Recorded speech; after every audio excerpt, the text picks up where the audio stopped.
आपण पाहूया एक संदेष्टा जो देवापासून पळून गेला, त्याला एक मोठ्या माशाने गिळंकृत केले.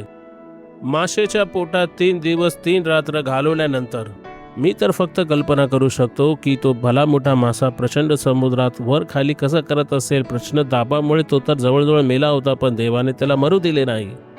तर त्याने मोठी किंमत मोजली. आजही किंमत मोजणारी लोक आहेत. पुढे काय घडलं? त्याने प्रार्थना केली. संकटात मी देवाचा दावा केला, त्याने माझे ऐकले. अधोलोकाच्या उदरातून मी हाक मारली आणि तेव्हा तू माझा शब्द ऐकलास. जिथे तुम्ही आहात त्या नरकाच्या तळापासून आरोळी मारा. जे चुकीचे होते तुम्ही का केले? देवापासून का पळाले? त्याच्याकडे धावत या. लहान मुलासारखे या. जर तुम्हाला लहान मुलांप्रमाणे बनायला आवडत नसेल तर त्याच्या राज्यात तुम्ही जाणार नाही. तो आपला हात तुमच्यावर ठेवेल. तुम्ही आशीर्वाद बनाल नासरेतकर येशूच्या नावाने.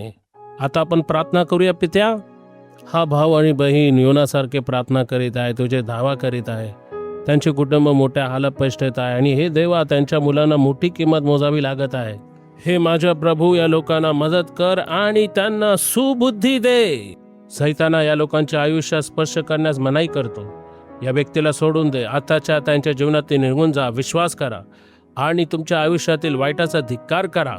आता देव तुमच्यासाठी दार उघडत आहे. तो मासा तुम्हाला कोरड्या जमिनीवर ओकणार आहे. थोडा वेळ तुम्ही चालाल, पण त्याच्या राज्यात तुम्ही प्रवेश केला. देव तुम्हाला आशीर्वाद करो. धन्यवाद पित्या. आमेन.